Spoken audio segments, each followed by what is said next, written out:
ये सवाल क्या जायज पूछा जा रहा है चुनाव आयोग से कि भाई अगर 2024 के चुनाव में आरोप अनुराग ठाकुर ने भी लगाया और राहुल गांधी ने भी लगाया, तो ये तो बता दें कि फर्जीवाड़ा हुआ 2024 के चुनाव में नहीं या नहीं हुआ। उन्होंने कहा कि भाई इसी का जवाब है एसआईआर।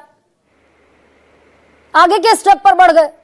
देखिए, सबसे पहले एसआईआर हो या स्पेशल समरी रिवीजन हो, कभी वोट बढ़े कभी घटे, लेकिन इससे जीतने वाली पार्टी या हारने वाली पार्टी का कोई रिश्ता कभी कोई साबित कर दे तो मैं समझूंगा कि इस बहस का कोई औचित्य है। बिहार में लोकसभा की 40 में 30 सीटें हम लोगों ने जीती। स्पष्ट है कि इस मतदाता सूची को अगर हम एक टीम का कंपोजिशन माने तो फिर हमारा तो विनिंग कॉम्बिनेशन है, और इस विजय का जो सिलसिला है इसको जारी हमने रखा। उपचुनाव में हम लोगों ने 100% सफलता वहां हासिल की, 4 के 4 सीट जीते। अब मतदाता सूची में सवाल यह है कि लोग बोलते हैं इतने लोग अगर जनवरी में थे और इतने कम कैसे हो गए, तो एसएसआर में कमियां हो सकती हैं। एसएसआर में हाउस लिस्टिंग नहीं होती है।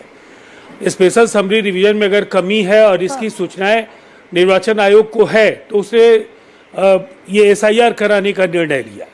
सवाल ये है कि अगर आपको ये पता है, इसको बिल्कुल पारदर्शी तरीके से देख लीजिए। बिहार की उपलब्धियां, बिहार में जिस तरह से बिहार के मुख्यमंत्री नीतीश कुमार जी के नेतृत्व में प्रो इनकम्बेंसी पूरी तरह से बिहार में है। इसको स्टूडियो में बैठे लोग या पैनल में अपने अपने राजनीतिक चश्मे से जो भी देखेंगे, नतीजे इसकी तस्दीक करेंगे। एक बड़ी जीत की तरफ हम बढ़ रहे हैं। हार पक्की है तो निसंदेह कोहराम आप इसलिए मचा रहे हैं कि कल आपको एक स्क्रिप्ट तैयार करने में मदद मिलेगी कि हम चुनाव इसलिए हारे कि हम तो बार बार बोलते थे ये वोटर लिस्ट का मामला हो गया, तो ईवीएम में गड़बड़ी थी, तो निर्वाचन आयोग की कार्यप्रणाली दोषपूर्ण है। मैं समझ गई, लेकिन सर 65,64,000 वोटर्स जो डिलीट हुए उनकी लिस्ट नहीं देने की जिद पर क्यों अड़ा था चुनाव आयोग? क्यों सुप्रीम कोर्ट को इंटरवीन करना पड़ा? देखिए, जो भी टिप्पणियां हैं ऑनरेबल सुप्रीम कोर्ट की, उसके एक ही हिस्से को इतनी तवज्जो नहीं देने की जरूरत है।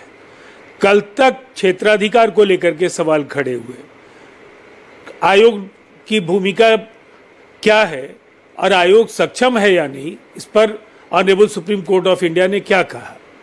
आयोग एक संवैधानिक संस्था है और एसआईआर कराने के लिए वो स्वतंत्र है। ठीक है, वोटर फ्रेंडली एक्सरसाइज उन्होंने कहा।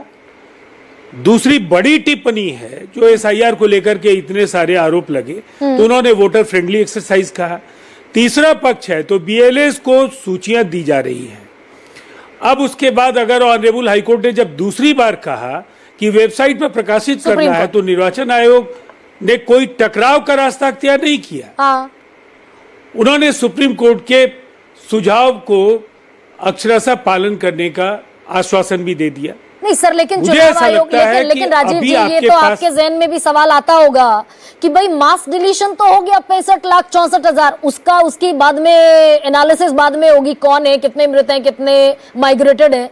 एक भी एडिशन इतनी बड़ी एक्सरसाइज में नहीं हुआ, एक भी वोटर नहीं मिला चुनाव आयोग को जिसे जोड़ा जा सके।